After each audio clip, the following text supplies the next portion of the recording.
نہیں, میں نے گزارش ایسے کی نا کہ پہلی تو بات یہ ہے کہ سپریم کورٹ اگر اپنا آرڈر امپلیمنٹ نہیں کرا سکتا تو اس کا مطلب ہے کہ آئینی حکومت ختم ہوگی, آئین ختم ہو گیا اور آئین کی کوئی حیثیت نہیں رہی. تو یہ تو بالکل ہم ایک ایسے مقام پہ پہنچ گئے جہاں پہ کلیش آف انسٹیٹیوشن تو ایک چھوٹا لفظ ہے, مطلب کہ جمہوریت کی بنیاد کیا ہوگی اگر سپریم کورٹ کا آرڈر جو ہے وہ امپلیمنٹ نہ ہو.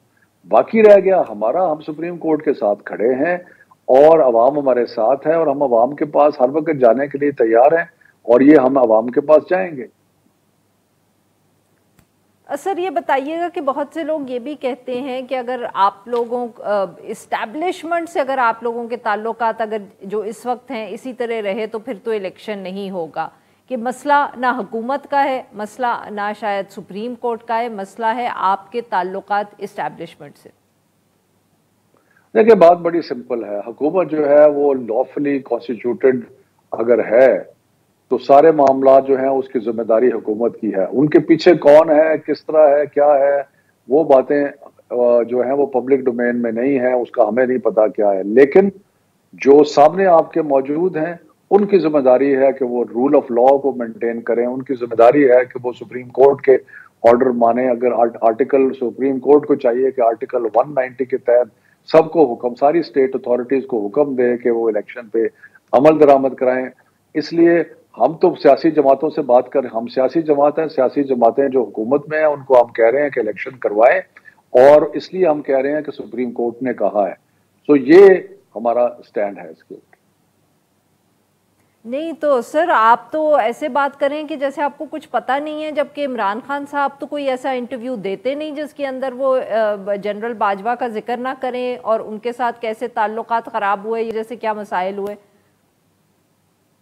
دیکھیں انہوں نے جنرل باجوہ کا ذکر کیا تھا, کس کانٹیکسٹ میں کیا تھا, اور انہوں نے کہا تھا کہ جنرل باجوہ جو ہیں انہوں نے کن کن چیزوں میں وہ انوالو رہے, اور انہوں نے بتایا کہ کس طرح وہ یہ بھی کہتے تھے کہ آپ گورنمنٹ جو ہے ان کو آپ چھوڑ دیں. لیکن آپ جس بات کو اپریشیٹ نہیں کر رہی اور جو آپ کو اپریشیٹ کرنی چاہیے, اور وہ یہ ہے کہ اس وقت لیگلی کانسٹیٹیوٹڈ گورنمنٹ کون سی ہے, وہ ہے جو شہباز شریف جس کا پرائم منسٹر ہے.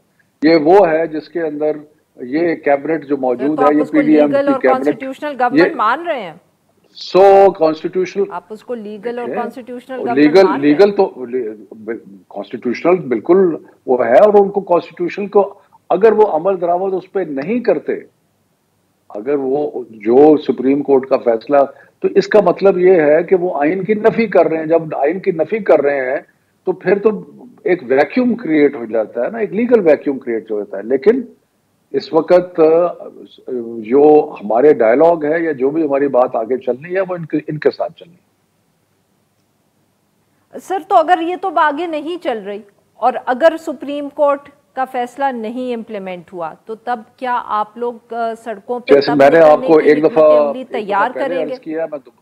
میں نے آپ کو ایک دفعہ پہلے عرض کیا ہے, دوبارہ عرض کر دیتا ہوں کہ سر. ایک سیاسی جماعت کے پاس دو ہی آپشنز ہوتے ہیں. ایک آپشن کورٹ آف لا کا ہے, ہم عدالت میں بھی جائیں گے, بلکہ آج ایک اپلیکیشن فائل بھی کر دی ہے ہماری نیگوشیٹنگ ٹیم نے, جس میں انہوں نے سپریم کورٹ کو کہا ہے کہ جی یہ باتیں ہوئی اور یہ عوامل تھے, اور سپریم کورٹ کو انفارم کیا ہے. سو ایک تو لیگل راستہ ہے اور دوسرا عوام کا راستہ ہے, اور اس کے بارے میں خان صاحب نے کہا ہے کہ اگر ضرورت پڑی تو ہم سڑکوں پہ ہوں گے, اور یہ سڑکوں کا مطلب یہ ہے کہ ہم عوام کے پاس جائیں گے. تو دونوں راستے سیاسی جماعت کے پاس, اور کوئی تیسری چیز تو ہے نہیں. بالکل صحیح سر, بٹ مسئلہ یہ ہے کہ آپ پچھلا پورا سال بھی سڑکوں پر ہی تھے, عوام کے پاس ہی تھے, مگر اس سے کوئی فرق نہ پڑا, حکومت چلتی رہی.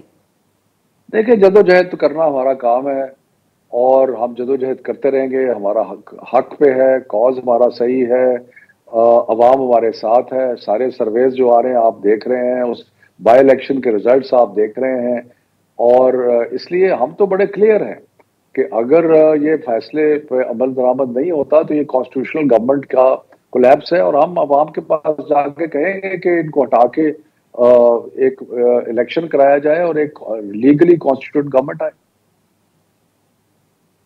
And you think that that's enough? جی، اور میرے پاس عرفہ میرے پاس کوئی ہتھیار تو نہیں ہے یا توپ تو نہیں ہے کہ میں نے تو جیسے آپ کو کہا سیاسی جماعت کے پاس اور ہے کیا، مجھے آپ بتا دیں سیاسی جماعت کے پاس کیا ہوتا ہے؟ بالکل صحیح سر. لیگل اور قانونی ہے اور عوام کی طاقت ہے، اور تیسری چیز تو نہیں ہے ہمارے پاس. سر نہیں، مذاکرات بھی ہوتے ہیں نا سر، اور سب سٹیک ہولڈر سے ہوتے ہیں. یہ مذاکرات جو ان کے ساتھ آپ نے کیے ہیں اس کے اندر آپ نے دیکھ لیا کہ ان کے میں نے پہلے بھی کہا ہے، پھر ریپیٹ کر دیتا ہوں کہ اس سے پہلے آپ نے ان کے سارے لوگوں کے نہیں سر، وہ آپ کو بھی معلوم ہے کہ میں کیا بات کر رہی ہوں، آپ اب وہ اس کو اکنالج نہیں کرنا چاہتے تو یہ اور بات ہے. ٹھیک ہے، میں نے آپ کو جواب دے دیا.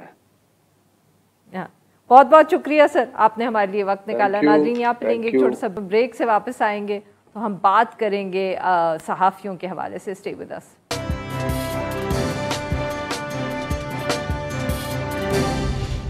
ویلکم بیک ناظرین. پروگرام کے اس حصے میں ہم ذکر کریں گے آزادی صحافت کا دن، ورلڈ پریس فریڈم ڈے. یہ دنیا بھر میں آج منایا جا رہا ہے. اقوام متحدہ کی طرف سے 3 مئی کا جو دن ہے اس کو آزادی صحافت کے نام سے منایا جاتا ہے. اب پاکستان کے اندر آبویسلی صحافت پر جتنی بات ہونی چاہیے ہوتی نہیں ہے. بہت سے مسائل رہے ہیں، آمریت ہو یا جمہوریت ہو. پاکستانی صحافی جو ہیں ان کو بہت چیلنجنگ ایک انوائرمنٹ اور بہت چیلنجز کا سامنا ہوتا ہے اپنی ذمہ داریاں پوری کرنے کے لیے. 3 جو گزشتہ دہائیاں رہی ہیں اس کے اندر 70 سے زیادہ دہشت گرد حملے جو ہیں ان میں جو 170 کے قریب جو واقعات ایسے ہوئے ہیں جن میں صحافیوں کی جانیں گئی ہیں. صرف 2022 کا اگر ہم ذکر کریں تو 140 ایسے کیسز سامنے آئے ہیں جن کے اندر 8 خواتین صحافی بھی شامل ہیں. 56 واقعات پچھلے سال میں ہوئے. اسلام آباد میں، پنجاب میں، سندھ میں 32 تیسرا نمبر تھا سندھ کا، پنجاب کا دوسرا تھا.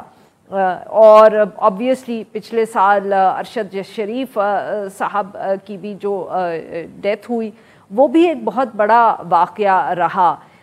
ویسے بھی پاکستان کے اندر ہم اسلام آباد جیسے شہروں کی بات کریں تو یہاں ہم ذکر کرتے ہیں ان اینکرز کا یا ان صحافیوں کا جن کی آواز بند کر دی جائے، کسی سے پروگرام لے لیا جاتا ہے، کسی کی نوکری چلی جاتی ہے. باہر ہم اپنے باقی صوبوں میں دیکھیں تو وہاں تو ہر وقت ہی بلوچستان ہو یا خیبر پختونخوا تو ذکر کرنا پڑتا ہے کہ کس قسم کے وہ پرسنل سیکیورٹی کے مسائل ہوتے ہیں اور صحافی کیسے اس کو برداشت کرتے ہیں اور ساتھ میں اپنا کام بھی کرتے ہیں. اور آبویسلی جو ایک تیسرا مسئلہ ہے وہ معاشی ہے ہمارے لیے. نوکری ہو، کسی قسم کے کوئی بینیفٹس ہوں، کوئی سیکیورٹی نہیں ہے. اب یہ سارے ایشوز جو ہے یہ صحافت سے جڑے ہوئے ہیں. آپ یہ نہیں کہہ سکتے کہ جان یا خبر ہو تو صحافت ہے، اور اگر نوکریاں ہیں یا تنخواہوں کے معاملے ہیں تو اس کو ہم صحافت سے لنک نہیں کر سکتے. سارے معاملے پہ گفتگو کرنے کے لیے آج ہمارے ساتھ موجود ہے مظہر عباس. یہ صحافی ہیں، تجزیہ کار ہیں، اور آبویسلی جو صحافیوں کے حقوق ہیں اس کے ساتھ ان کا بہت گہرا تعلق رہا ہے. ویلکم ٹو دی شو مظہر صاحب. جی مظہر صاحب، ورلڈ پریس فریڈم ڈے جو رینکنگز نہیں آئی ہیں سر، اس میں تو ہمارا نمبر جو ہے پچھلے سال بڑھا ہے، امپروومنٹ آئی ہے. سر آپ اتفاق کریں گے کہ کچھ حالات بہتر ہوئے ہیں پاکستان میں صحافیوں کے لیے؟ شکریہ عارفہ. نہیں، میرا خیال ہے بہتر نہیں ہوئے ہیں. اس کی ایک بڑی وجہ یہ ہے کہ آپ کے یہاں کانفلکٹ دوبارہ سر اٹھا رہا ہے. چاہے آپ وزیرستان اٹھا لیں، سواز اٹھا لیں، خود اسلام آباد کے جو بہت ڈینجرس سٹی ہو گئی ہے، حالانکہ فیڈرل کیپٹل ہے، لیکن وہاں کے واقعات آپ اٹھا لیں. ایون اور جگہ اور دیگر صوبوں کے بھی، بلوچستان جو ہے ابھی بھی جو صورتحال بلوچستان میں بہت خراب ہے. اور اس کی بڑی بنیادی سی وجہ یہ ایک تو پاکستان میں جتنے بھی جرنلسٹ مارے گئے ہیں، جتنے بھی جرنلسٹ جو ہے وہ وکٹمز ہوئے ہیں چند سالوں میں، ان میں کوئی کسی ایک جرنلسٹ کو بھی ان کے میڈیا ہاؤسز نے ٹریننگ نہیں دی. کانفلکٹ میں کبھی بھی آپ نہیں بھیجتے ہیں اگر آپ کا جرنلسٹ ٹرینڈ نہ ہو. لیکن ہمارے یہاں اس طرح کا کوئی بھی طریقہ موجود نہیں ہے کہ جرنلسٹوں کی ٹریننگ ہو، ان کی انشورنس ہو. نتیجہ یہ ہوتا ہے کہ وہ وکٹمز بن جاتے ہیں، ٹیررسٹ اٹیک کا وکٹم بن جاتے ہیں. ان جگہوں سے جو رپورٹنگ کر رہے ہوتے ہیں ان کو کوئی نو ہاؤ نہیں ہوتی کہ وہاں کی سینسٹیوٹی کو سمجھنا، کس طریقے سے آپ کو کیا احتیاط کرنی ہے. لہٰذا وہ وکٹم بن جاتے ہیں، اور وکٹم بننے کے بعد جب وہ مار دیے جاتے ہیں، شہید ہو جاتے ہیں، تو اس کے بعد ان کی کوئی لک آفٹر نہیں ہے، کوئی ان کی انشورنس نہیں ہوتی، کوئی سیفٹی نہیں ہوتی. تو اس وجہ سے جو ہے ان واقعات میں جو ہے اضافہ ہوتا نظر آتا ہے. کہیں بھی نہ گورنمنٹ کی سطح پہ کوئی امپروومنٹ آتی ہے، نہ میڈیا ہاؤسز کی سطح پہ کوئی امپروومنٹ آتی ہے. اور ہم انتظار کرتے ہیں کہ یہ جرنلسٹ مارا جائے گا، اگر میری آرگنائزیشن کا جرنلسٹ ہے تو اس کے اوپر جو ہے وہ میں چند بیپرس کروا لوں گا، کچھ کنڈیمنیشنز آ جائیں گی، دیٹس اٹ. اس کے بعد اس کی امپروومنٹ ان آرگنائزیشنز میں کہیں امپروومنٹ ہمیں نظر نہیں آتی کہ انہوں نے اپنی صحافیوں کی جو ہے فلاح و بہبود کے لیے کچھ کیا ہو، ان کی سیفٹی کے لیے کچھ کیا ہو. ڈائنامکس تبدیل ہو گئی ہیں. اب سوشل میڈیا کا دور ہے. سوشل میڈیا ایک فریڈم آف ایکسپریشن کا بڑا مؤثر ذریعہ ضرور ہے، لیکن وہاں کیونکہ کوئی چیک اینڈ بیلنس نہیں ہے، اس کی وجہ سے سوشل میڈیا ایکٹیوسٹ جو ہے وہ ان خطرات میں اپنے آپ کو ڈال لیتے ہیں اور وہ وکٹمز بن جاتے ہیں. پچھلے چند سالوں میں جو پیکا آرڈیننس آیا ہے اس میں انہوں نے ٹارگٹ کیا ہے کہ کوئی سوشل میڈیا ایکٹیوسٹ جو ہے وہ ان کے نقطۂ نظر سے اگر غلط پوسٹ کر رہا ہے تو اس کو اٹھا کے لے جاتے ہیں، اس کو پروسیکیوٹ کرتے ہیں. مظہر صاحب معاف کریے گا آپ کی بات کاٹ رہی ہوں، بٹ قوانین بھی حکومت تو دعوے کرتی رہتی ہے. پچھلی نے بھی کام کیا، اس نے بھی کام جرنلسٹ سیفٹی بل کے اوپر قوانین بناتے بھی ہیں، پر کوئی ہمیں فائدہ نہیں ہوتا ہوا نظر عارفہ پچھلے 2 سال سے قومی سطح پر جرنلسٹ پروٹیکشن بل پینڈنگ پڑا ہوا ہے. یعنی بل پاس ہو گیا، آج تک اس کے رولز نہیں بنے، آج تک جرنلسٹ جو کمیشن تھا وہ نہیں تشکیل پایا. 2 سال ہو چکے ہیں. سندھ میں بن گیا، سندھ میں کمیشن بن گیا ہے، لیکن ابھی بھی اس کی فنکشننگ اس لحاظ سے شروع نہیں ہوئی ہے کیونکہ گورنمنٹ کو جو سیکریٹریٹ بنانا تھا وہ نہیں بنایا. تو وہ جو اسپیڈ ہونی چاہیے، جو پرائیورٹیز ہونی چاہیے وہ نظر نہیں آتی، اور باقی صوبوں میں تو بنے ہی نہیں ہے جرنلسٹ پروٹیکشن کمیشن ٹائپ کی. تو جو جرنلسٹ کے سیفٹی کے ایشوز ہیں، پلس یہ جرنلسٹ کی جو میڈیا ہاؤسز کے اندر جو ایشوز ہیں، یعنی میڈیا جو جتنے بھی، میں پھر یہ کہوں گا کہ جتنے جرنلسٹ مارے گئے ہیں، جو وکٹمز بنے ہیں، ان میں کوئی ایک بھی، جتنے جرنلسٹ مارے گئے ہیں 9/11 کے بعد، کوئی ایک جرنلسٹ بھی کسی آرگنائزیشن کا ریگولر امپلائی نہیں تھا. اب اگر آپ ایسے لوگ مارے جاتے ہیں جو ریگولر امپلائیز ہی نہ ہوں اس میں، تو آپ سوچیں کہ کتنا. اور ہم گورنمنٹ سے کمپنسیشن ڈیمانڈ کرتے ہیں، لیکن میڈیا ہاؤسز ایک آدھ کیس میں کسی میں مجھے نظر آتا ہے کہ میڈیا ہاؤس نے کمپنسیٹ کیا ہو. ادروائز تو میرا خیال ہے پاکستانی جرنلسٹ اپنی کریج کی، اپنی پیشن کی وجہ سے جا کے خطرات سے کھیلتے ہیں وداؤٹ ریئلائزنگ کہ دنیا میں کہیں نہیں ہوتا کہ جرنلسٹوں کو اس طرح کانفلکٹس میں ڈالا جاتا ہے، اور ڈالا جاتا ہے، بھیجا جاتا ہے تو ان کو ٹرینڈ کیا جاتا ہے، ان کو انشورڈ کیا جاتا ہے. تو ہمارے یہاں جو اس وقت صورتحال ہے، اسی وجہ سے واقعات بڑھتے ہیں. اسی وجہ سے پاکستان میں 9/11 کے بعد کوئی 120 جرنلسٹ اس کے وکٹمز بنے ہیں، بلکہ 9/11 سے اگر پہلے دیکھیں تو ہمیں نہیں نظر آتا بہت زیادہ واقعات. 9/11 کے بعد ایک دم ان واقعات میں اضافہ ہوا ہے، لیکن اس کی روک تھام. آپ نے بہت جو بات کی ہے سر، یہی کہ پہلے ہمارے ہاں یہ جو 9/11 کے بعد واقعات ہوئے تو ہم نے ان کو جوڑا دہشت گردی کے ساتھ. ہم نے یہ ساری بات کی کہ سارے ملک میں ہی ایک انسیکیورٹی تھی، کوئی معلوم نہیں ہوتا تھا کب کس وقت دہشت گردی کا حملہ ہو جائے، اور پھر صحافی جو تھے آبویسلی فرنٹ لائن پہ تھے. پر سر پچھلے سال سے تو اب ہمیں یہ لگ رہا ہے جو ارشد شریف کا واقعہ ہوا کہ اس کے بعد تو اب تو سیاسی اختلافات کے بیسس پہ بھی کوئی گنجائش نہیں ہے بچنے کی. اس کی عارفہ ایک بڑی وجہ یہ ہے کہ ہمارے چینلز جو ہیں، چینلز کی ایجنڈا سیٹنگ ہو گئی ہے. ہمارے یہاں پولیٹیکل ایجنڈا سیٹ کیے جاتے ہیں، اور اگر چینلز پولیٹیکل ایجنڈا سیٹ کرتے ہیں تو اس کا الٹیمیٹ وکٹم جو ہے وہ جرنلسٹ بنتا ہے، کیونکہ وہ جو آپ کو ٹارگٹ کرتا ہے وہ دراصل آپ کو ٹارگٹ نہیں کر رہا ہوتا، وہ آپ کی آرگنائزیشن کو ٹارگٹ کر رہا ہوتا ہے. اس کی ناراضگی، اس کا غصہ اس آرگنائزیشن سے ہوتا ہے کہ جی یہ پی ٹی آئی کو سپورٹ کر رہے ہیں، یہ پی ایم ایل این کو سپورٹ کر رہے ہیں، یہ پیپلز پارٹی کو سپورٹ کر رہے ہیں، لہذا وہ ٹارگٹ کرتا ہے. وہ ڈی ایس این جی دیکھتا ہے ARY کی DSNG دیکھے گا, تو اپنا جیو کی DSNG دیکھے گا, ڈان کی دیکھے گا, تو اگر وہ اس کی ڈان سے ناراضگی ہے تو وہ ڈان کو ٹارگٹ کرے گا. اس ٹارگٹ کا وکٹم وہ میڈیا ورکر بنتا ہے, اس کا کیمرہ مین بنتا ہے, اس کا جو رپورٹر بنتا ہے, لیکن وہ ٹارگٹ اس کو کر رہا ہوتا ہے. اس کو XYZ سے مسئلہ نہیں ہوتا, وہ ریئر کیسز میں ہوتا ہے. دوسرا, پاکستان میں صرف اسٹیٹ اور نان اسٹیٹ ایکٹر دونوں ٹارگٹ. ارشد شریف کا کیس کیا ہے؟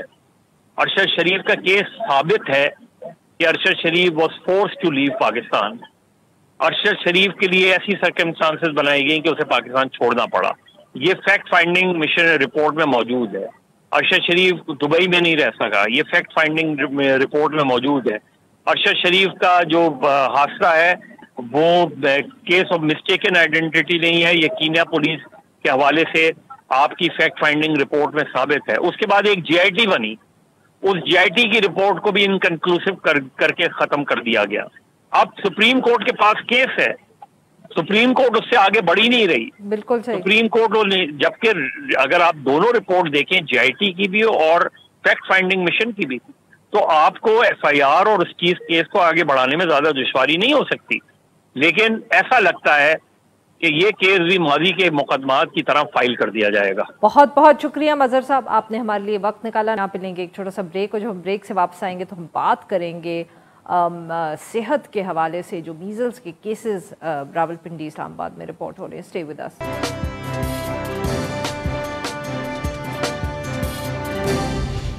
Welcome back. پروگرام کے آخر میں ہم ذکر کریں گے راولپنڈی شہر کا, جہاں جو میزلز کے کیسز ہیں یعنی کہ خسرہ, وہ بہت تیزی سے پھیل رہے ہیں. جو ڈسٹرکٹ ہیلتھ آفیسر ہیں احسان غنی, ان کے مطابق جنوری سے لے کے اب تک تقریباً 250 کے قریب جو کیسز ہیں وہ سامنے آئے ہیں, اور 8 جو بچے ہیں ان میں سے ان کا انتقال بھی ہو گیا ہے. جو ڈسٹرکٹ ہیلتھ آفیسر ہیں ان کے مطابق ویکسینیشن جو ہے اس کا دائرہ کار بڑھایا جا رہا ہے, اور کوشش کی جا رہی ہے کہ جلد سے جلد زیادہ سے زیادہ بچوں کو کور کیا جائے, کیونکہ تاکہ یہ مزید نہ پھیلے. اس سارے معاملے پہ گفتگو کرنے کے لیے آج ہمارے ساتھ موجود ہیں عامر یاسین, نمائندہ ہیں ڈان اخبار کے راولپنڈی سے. ویلکم ٹو دا شو عامر صاحب. جی بتائیے سر, کیوں اس دفعہ اتنا یہ میزلز پھیل رہا ہے؟ اس دفعہ میزلز کی تعداد میں اضافہ ہوا ہے. عموماً فرسٹ 4 منتھ جو ان سے ہوتے ہیں سال کے, اس میں ذرا اس میں پھیلنے کا خدشہ ہوتا ہے. اس لیے نومبر اور اکتوبر میں measles campaign, anti measles campaign چلائی جاتی ہیں ویکسینیشن کی. تو اس دفعہ جو سا وہ کچھ سیاسی حالات پنجاب میں ایسے تھے اور کچھ اس طرح سے حکومتوں کا اوپر نیچے آنا اور ویکسینیشن کا پراپر نہ ہو سکنا کی وجہ سے جو سا یہاں پہ وہ بچوں میں جو سا وہ پوری طرح ویکسینیشن نہیں ہو سکی, اور یہ جو سا پھیل گیا. اب تو عامر صاحب اب کیا اس وقت ہے یہ جو کہہ رہے ہیں کہ اب ہم ویکسین کیمپین چلا رہے ہیں, تو کیا اس سے فرق پڑے گا, مطلب کہ is it not too late already? Actually انہوں نے کہا کہ جتنے بھی ابھی متاثرہ زیادہ تر بچوں کو ہوا ہے وہ لیس دین 9 منتھس ہیں. اچھا. عموماً جو سا ہے ویکسینیشن دی جاتی ہے 9 منتھ کے بعد سٹارٹ ہوتی ہے, تو 9 منتھ سے پہلے بچوں کو ہونا شروع ہو گیا. اس کا مطلب ہے کہ یہاں پہ وائرس ایکٹیو تھا, جبکہ وہ یہ جو ہیلتھ اتھارٹی کے حکام ہیں ان کا کہنا ہے کہ یہاں پہ راولپنڈی ڈسٹرکٹ ایک ایسا ضلع ہے جہاں سے خیبر پختونخوا سے اور ارد گرد کے علاقوں سے بہت زیادہ لوگ آتے جاتے رہتے ہیں, اور ایسے بچے بھی آتے ہیں جن کی ویکسین وہاں پہ نہیں ہوئی ہوتی. اس کی وجہ سے وہ وائرس جو سا یہاں پہ ایکٹیو رہتا ہے ہو گیا, اور یہاں پہ جو بچے جن ویکسینیٹ نہیں ہوئے تھے ان کو وہ اس کا اپنی لپیٹ میں لے لیا. تو سر یہ تو عموماً جب یہ ویکسینیشن ریگولرلی ہوتی ہے تو تب بھی تو یہ اس طرح کی انٹرنل مائگریشن ہو رہی ہوتی ہے. ہاں جی وہی نا. اب ایک فیکٹر یہ بھی ہے کہ یہ ویکسینیشن پراپرلی ہوئی نہیں یہاں پہ. اس سے پہلے اکتوبر نومبر میں جو سا ہونی چاہیے تھی جو کہ وہ نہیں ہوئی. وہ اس سے سوالیہ نشان اٹھتا ہے کہ اس کے اوپر ویکسینیشن کمپین اگر ہوئی ہے تو اتنی اچھے طریقے سے ہوئی ہے تو وہ کیوں نہیں پراپر وہ ہوگا. صحیح. کچھ لوگوں کا کہنا ہے کہ یہاں پہ جس طرح اینٹی پولیو کمپین ہوتی ہے، ویکسینیشن کمپین ہوتی ہے، اس کا ٹارگٹ سیٹ کیا جاتا ہے. راولپنڈی ضلع میں 9 لاکھ بچے ایسے ہیں جو کہ 5 سال کی عمر کے ہیں، ان کو ٹارگٹ کیا جاتا ہے اور ان کو ویکسینیشن دی جاتی ہے. عامر صاحب ویری کوئکلی یہ بتائیے گا، تو کیا میزلز کی جو کیمپین ہوتی ہے نومبر دسمبر میں جس کا آپ ذکر کریں، یہ بھی کیا پولیو کیمپین کی طرح ہاؤس ٹو ہاؤس ہوتی ہے یا نہیں؟ عموماً یہ ہوتا ہے کہ ہر یونین کونسل میں ویکسینیٹرز جو سے ہوتے ہیں وہ جاتے ہیں اور ہر علاقے میں جا کے ایک اعلان کیا جاتا ہے کہ ہماری ٹیم یہاں پہ آ گئی ہے، آپ اپنے بچوں کو لا کے ویکسینیٹ کرا لیں. ان کا ای پی آئی کارڈ ہوتے ہیں جو کہ 8 بیماریاں ہیں، ان میں میزلز بھی ایک ہے، تو میزل کی ڈوز بھی 9 منتھ میں لینی چاہیے، وہ دینی ہوتی ہے لازمی. اور یہ بہت بہت شکریہ، آپ نے ہمارے لیے وقت نکالا. آج کے لیے بس اتنا ہی. We'll be back tomorrow at the same time.